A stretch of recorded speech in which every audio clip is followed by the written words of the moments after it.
Abuse, rape, or trauma are things that happen to people who are victims at that very moment. Child or adult, there's nothing you could have done to prevent the atrocity. But when it's over, the healing must begin. It gets harder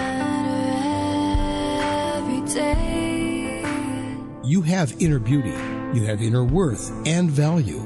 Framing your past as your past and leaving it there will help you to frame your future and lead you to the place where you belong, with a woman's soul restored. Here's Latonia Hendry. Hello, and welcome to A Woman's Soul Restored.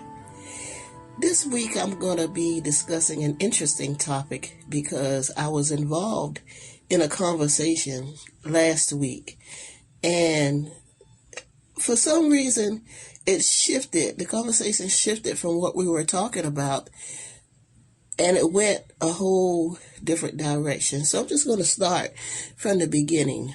I ran into, I wouldn't say necessarily a friend, but an associate or someone I met on Facebook probably about 7 years ago.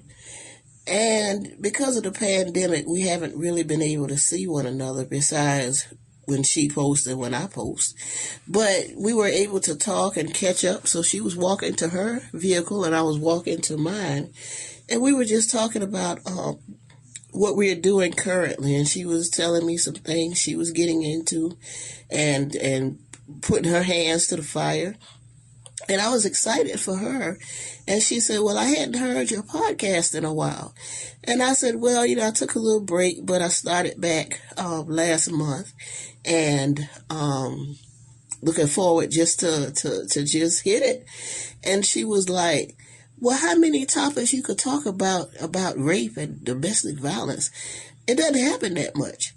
So I had to catch myself because most people that know me know I'm very passionate about a lot of topics, but the issue of children and our older citizens and domestic violence and rape is really close to my heart. So that's why I knew she was an associate and not a close friend. But I had to address what she said because I think a lot of people feel like that. How can you do a podcast off of a reoccurring podcast, even though it's bi-weekly now?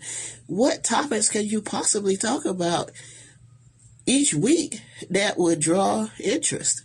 So I let her know that there is so much going on within those topics. We have to still have these conversations. We have to still talk about rape. We have to still talk about domestic violence. We still have to talk about incest. We still have to talk about those things that we don't want to talk about, that, we want to act like it's not going on.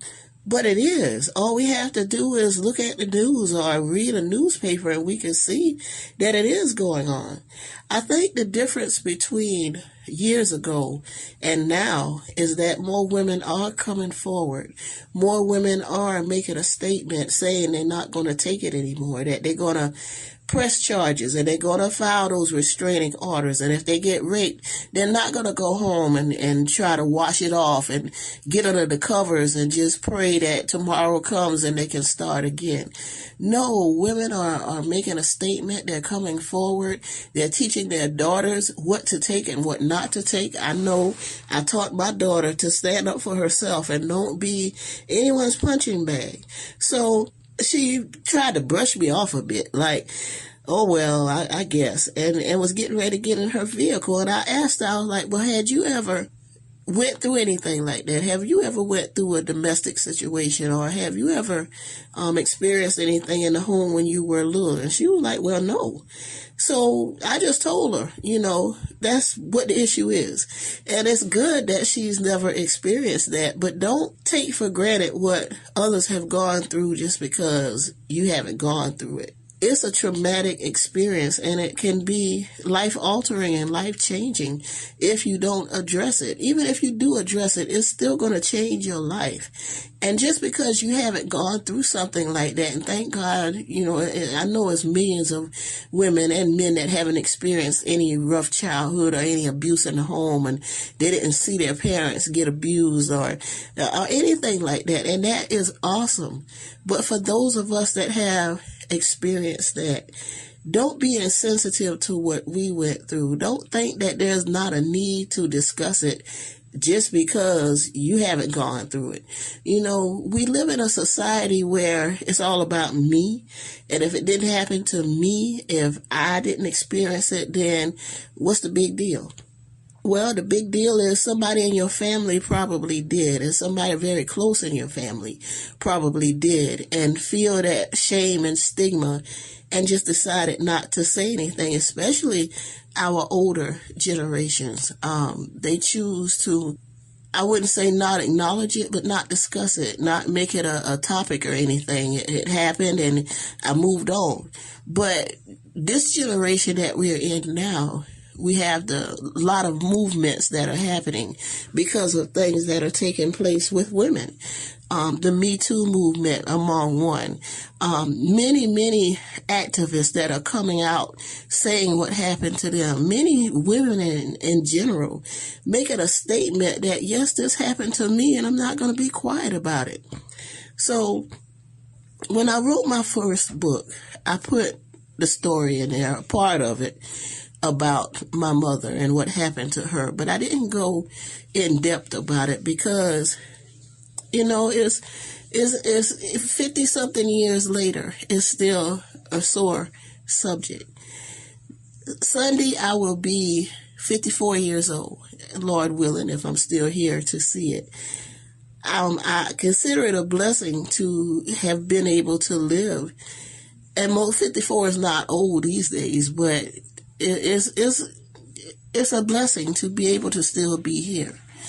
And I said that to say that my birthday is May 16th, but on May 31st, 1970, is the day that I lost my mother when I was 3 years old. So on May 30th, May 31st of each year, which we celebrate as Memorial Day, I made a decision years ago not to partake in the celebrations because I understand what Memorial Day stands for before anybody say anything, but it's a different meaning for me because not only did I lose my mother was pregnant with twins. So I lost my mother and I lost two younger brothers when she went, and this is from my grandmother and from my sisters and from people that knew her, that has told me the story, and the story hasn't changed, so I'm assuming that it's true. That day when I guess my father was, because he used to always like to cook. Up until he passed, he still liked to cook and grow his own vegetables, and he was a naturalist. I'm a naturalist in another way, but he was a naturalist. He didn't like to go to the grocery store unless it was absolutely necessary. But that particular day in 1970, they had a cookout, was grilling. And my mother, I don't know per se what exactly happened. And even the people that were there said that he just went off. And he began to hit her. And she fell to the ground. So the people across the street that lived across the street from my mother and father, they were at the cookout. And actually I got the information from one of them that they came and got her and took her to the ER. And in the process of taking her to the ER, so she began to convulse, began to scream out that she felt like she was losing her babies. When they got her to our local hospital here, because I was born here in Savannah, so the situation that transpired happened here. But when they got her to Memorial, they immediately took her and began to work on her because she was in the process of losing her babies. She was not full term. She was 7 months pregnant. And I'm going to get to the significance of 7 months in a minute, but she was 7 months pregnant with the twins.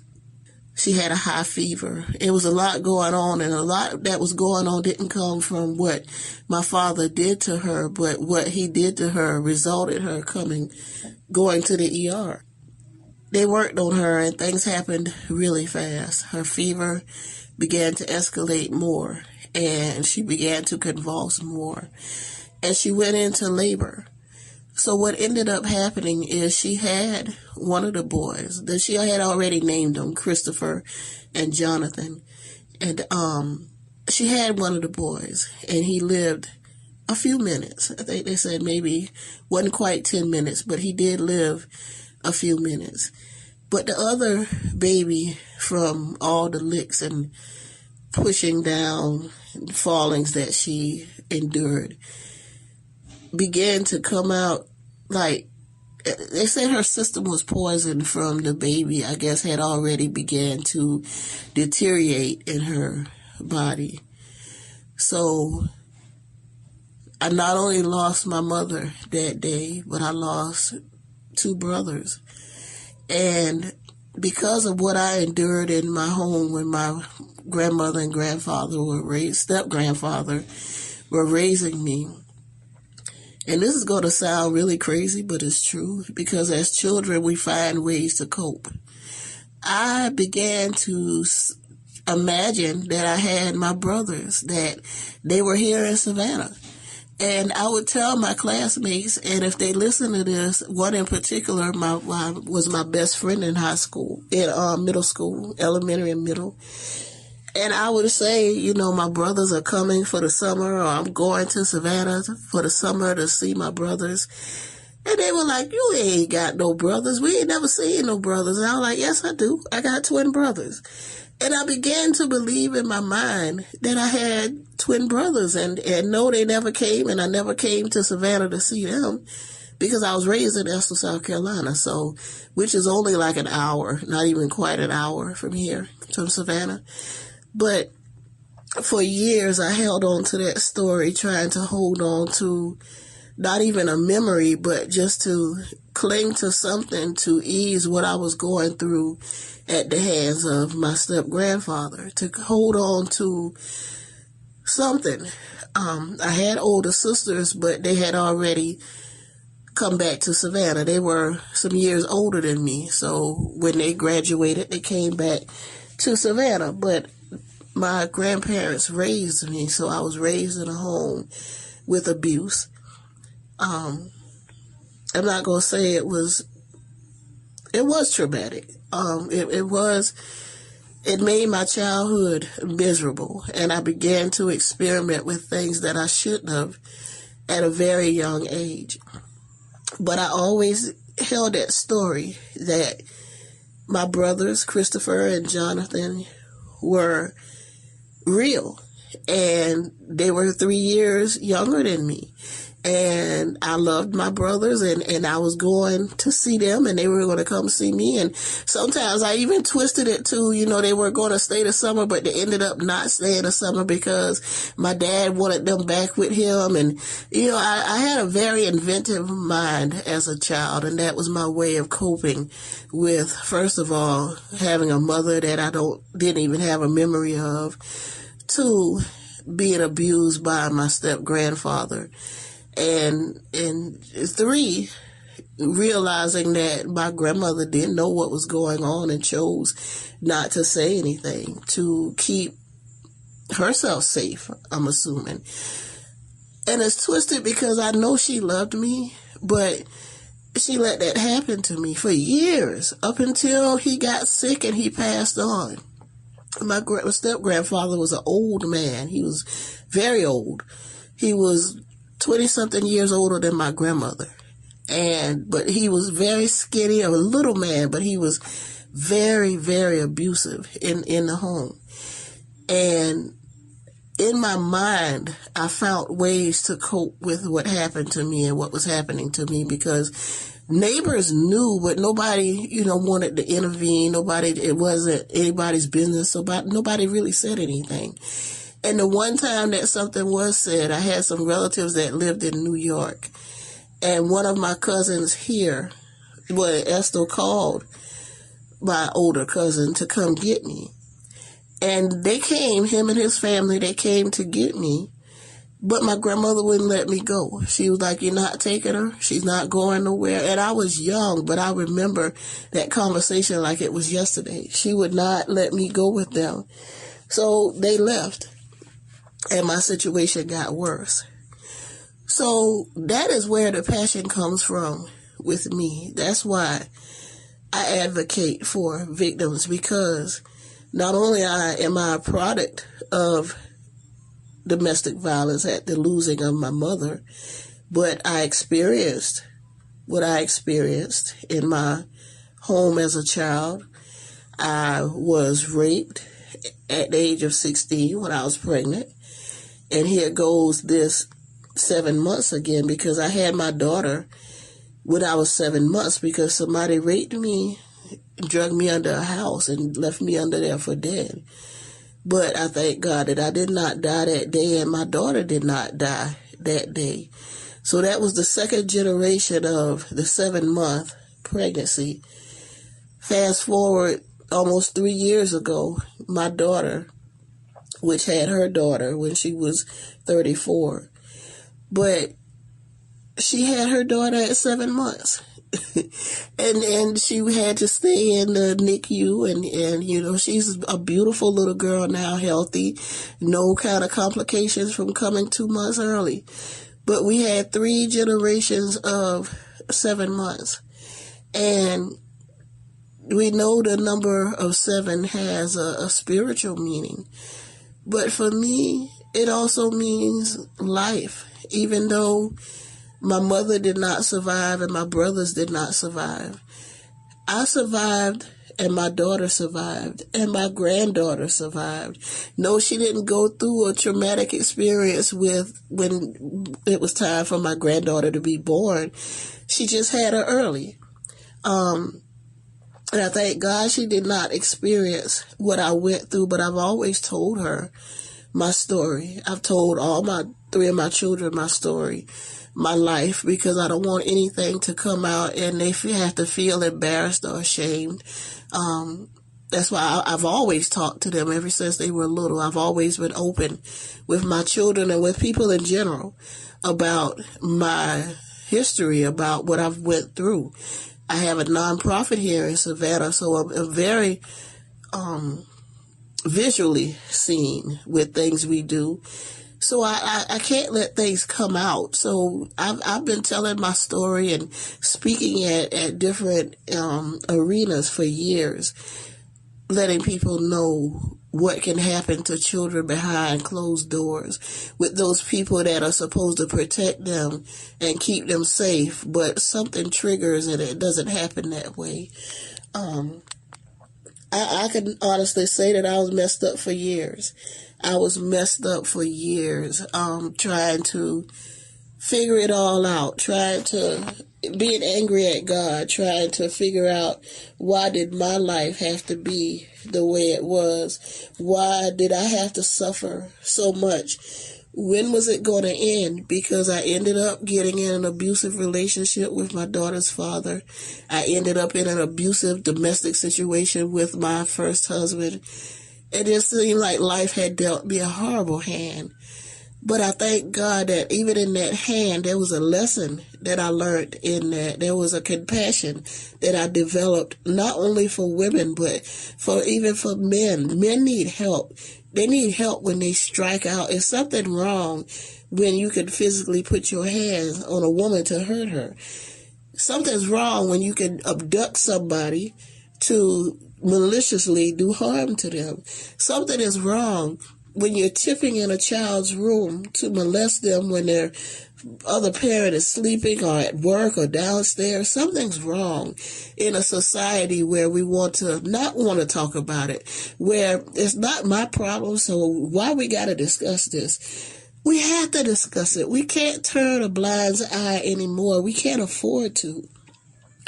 because our children are precious. Every life is precious. Women's lives are precious. Men's life are precious. We are all here with a purpose. God designed each of us to effect change. And we can't affect change properly if we're damaged and hurting and not understanding why life has treated us the way it did. That was me for years. That was me until my late 30s. I was a lost soul because I was still holding on to a mother that I didn't know, brothers that I imagined that I knew when I was a child. Just the different things that happened to me in life, I was holding on to that. And situations caused my memory to stay there. But I'm just thankful that when I did realize that the memory came back to me some years ago, probably about 7 years ago now, about my childhood. Because that was blocked from me for years. So when I got raped when I was pregnant with my daughter, it just seemed like life started there. I knew the story about my mother and how she left me, how she passed on. And it looked like everything else was just like a mirror. I can remember when my grandfather passed away and my grandmother's legs had to be amputated. So at 11, 12 years old, I was her caregiver. And she didn't want anybody else to come in and take care of her. So I had to learn how to give her a shot. And I had to learn how to cook and how to wash her. And she was a heavy woman. So I had to manage and without much help because she didn't want people to come in and help. But I said all that to say that we have to be mindful with our children. We have to be careful of the things and the people we expose them to. We have to be careful. Stranger is not so much the danger anymore.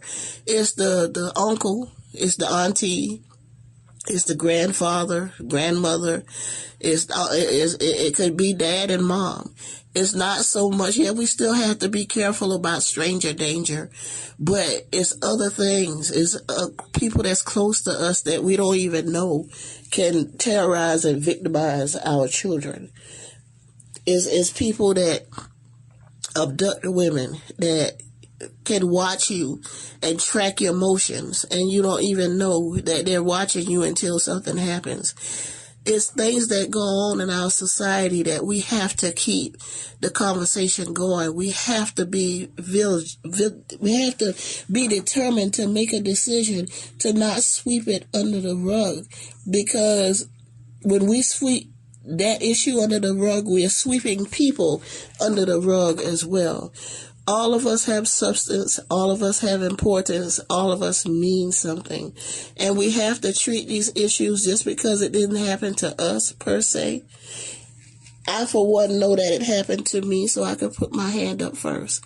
I will never stop advocating as long as I have breath in my body. I would not be hushed up or feel that, okay, I don't care if one person's listening. If we reach one person, then that's a bonus. If one woman hears this that has gone through something, has gone through domestic abuse, has gone through whatever, and she hears this podcast and makes a decision that, yes, I need to go, because if she hears the story about my mother and how she lost her life at the hands of my father, if she hears how I was 16 and got raped and drug in the house and left for dead, and I still have the knife marks on my stomach from where I don't know what this man was trying to do, but I have stretch marks and knife marks on my stomach. I can't forget it because I have a constant reminder every time I get ready to take a bath. I have to speak up because of the domestic violence I went through at 16, 17, 18, and 19 years old at the hands of my daughter's father, who was a teenager right along with me, a year older, but chose to handle me in a way to negate some things that were going on with him, to make him feel better. Hitting on me made him more masculine in his mind. I have to keep telling the story because of her ex-husband that cheated on me, that stole my money, that did many things to me. Yeah, I did stay. I stayed because I didn't have any other option. I stayed because he ruined jobs that I was on. When I tried to build a business of self-employment, he ruined that. So I always felt like I needed to protect him, even though I was the one that needed protecting. It's things that women go through that you may question why they do certain things or why they act the way they act, why they just don't leave. And that's what most people say that haven't gone through this. Why they just don't leave? Sometimes it's just so hard. You don't know what you're going to experience on the other side. You already know what you're going through the abuse or whatever it is that you're going through with your significant other. But if you leave, that's the unknown, and most people don't want to experience the unknown. Even though I'm going through what I'm going through, is better because I know what this is. I know this. I don't know what's beyond my house doors. I don't know what's beyond my address. I don't know what's out there for me. So it's time for us to have a little compassion, a little understanding when it comes down to sympathizing with what our fellow sisters and some of our brothers are going through. Just because we don't understand it, and I've said this 2 weeks ago, just because we don't understand something, we can't put that on the person that's going through something. We can't make them victims again. We can't make them second guess what they're doing because they're already in a bad headspace as it is.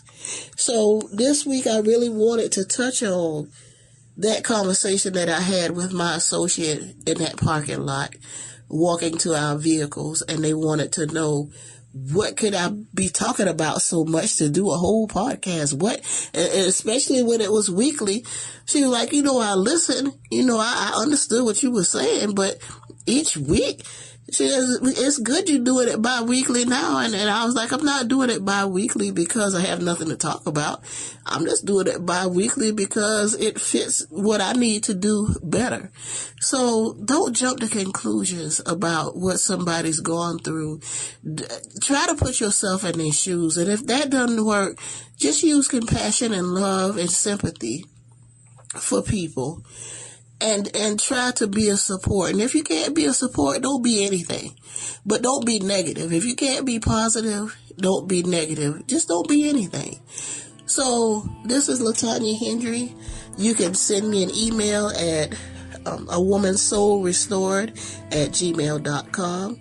You can go to the website at www.livelifenow.net. And also on Facebook at A Woman's Soul Restored, or my personal page, Latonia Wiggins Hendry. I hope this week has been an eye-opener. I was sitting here misty, teary, and because the story is going to always make me misty and teary about what I've lost. But I thank God for the things I've gained. I've gained strength. I've gained compassion. I've gained a sense of urgency to help those that don't have a voice. This is me, and this is A Woman's Soul Restored. Join us in 2 weeks. And on behalf of me, happy birthday to me. God bless, and see y'all soon.